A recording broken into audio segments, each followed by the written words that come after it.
Hi friends, welcome to Devas Nalabagam. இன்னைக்கு Devas நலபாகத்துல சம்மருக்கு நல்ல ஜில்லுன்னு சாத்துக்குடி ஜூஸ் எப்படி செய்யறதுன்னு பார்க்க போறோம். அதுக்கு நான் 3 சாத்துக்குடி எடுத்து வச்சிருக்கேன். ஃபர்ஸ்ட் தோலெல்லாம் உரிச்சிக்கலாம் நம்ம. தோலை உரிக்கிறதுக்கு நான் அப்படியே முழுசா நம்ம வந்து உரிக்கிறது ரொம்ப கஷ்டமா இருக்கும் இந்த சாத்துக்குடிக்கு. இது போல நாலா கட் பண்ணிட்டு நம்ம தோலை உரிச்சோம்னா ஈஸியா வந்து தோலை வந்து நம்மளுக்கு குளிச்சிட்டு எடுத்தலாம். சீடு எடுக்கிறதுக்கும் நம்மளுக்கு ரொம்ப ஈஸியா இருக்கும். ஏன்னா நம்ம வந்து சீடோட சேர்த்து செய்யும்போது ஜூஸ் கண்டிப்பா கசக்க தான் செய்யும். அதனால சீடு எடுக்கிறதுக்குமே இது நமக்கு ரொம்ப ஈஸியா இருக்கும். இது போல அழகா பிடிச்சி இழுத்து இது போல தோலெல்லாம் வந்து ஈஸியா உரிஞ்சிட்டு வந்துரும். எல்லாமே உரிச்சதுக்கு அப்புறம் நம்ம வந்து இந்த விதையெல்லாம் வந்து ஒரு கத்தி வச்சிட்டு நம்ம அப்படியே லைட்டா எடுத்து விட்டோம்னா எல்லா விதையுமே வந்துரும். ஏன்னா சீடு வந்து நம்ம சேர்த்து செய்யும்போது ஜூஸ் கண்டிப்பா கசக்க தான் செய்யும். அதனால இது போல எல்லா சீடையுமே நல்லா நம்ம ரிமூவ் பண்ணிக்கலாம்.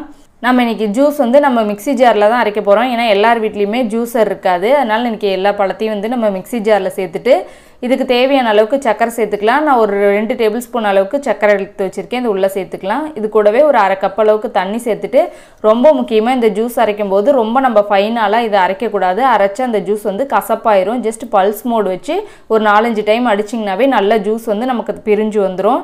இது போல ஒரு வடிகட்டி வச்சுட்டு நல்லா ஃபைனா இதை நம்ம வந்து வடிச்சிட்டு எடுத்துக்கலாம். பாருங்க சக்கரை நம்மளுக்கு நல்லாவே தெரியுது. ரொம்ப ஃபைனாலா அரையல. அந்த ஜூஸ் மட்டும் நம்மளுக்கு அரைஞ்சு வந்திருக்கு. ஏன்னா சாத்துக்குடி ஜூஸை ரொம்ப நீங்க அரைச்சிங்கன்னா ஜூஸ் வந்து கசக்க செஞ்சிரும், கசக்கிற மாதிரி ஆயிரும். இது போல அரைச்சாதான் வந்து ஜூஸ் ரொம்ப நல்லா டேஸ்டா இருக்கும்.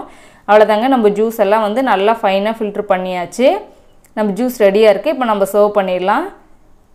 அதுக்கு ஒரு கிளாஸ் ஜாரில் நான் வந்து நல்லா ஒரு 4-5 ஐஸ் க்யூப் சேர்த்துருக்கேன். நல்ல சில்லுன்னு இருக்கிறதுக்காக நம்ம எடுத்து வச்சிருக்கிற சாத்துக்குடி ஜூஸை உள்ளே சேர்த்துடலாம். அவ்வளோதாங்க, நம்ம சூப்பரான சாத்துக்குடி ஜூஸ் ரெடி ஆயிருச்சு. இந்த சம்மருக்கு நீங்களும் அடிக்கடி செஞ்சு குடிச்சு பாருங்கள். ரொம்பவுமே சூப்பராக இருக்கும். இந்த ரெசிபி உங்களுக்கு பிடிச்சிருந்துச்சுன்னா லைக் பண்ணுங்கள், ஷேர் பண்ணுங்கள். நம்ம தெய்வாஸ் நலபாகம் சேனலுக்கு சப்ஸ்கிரைப் பண்ணிக்கோங்க.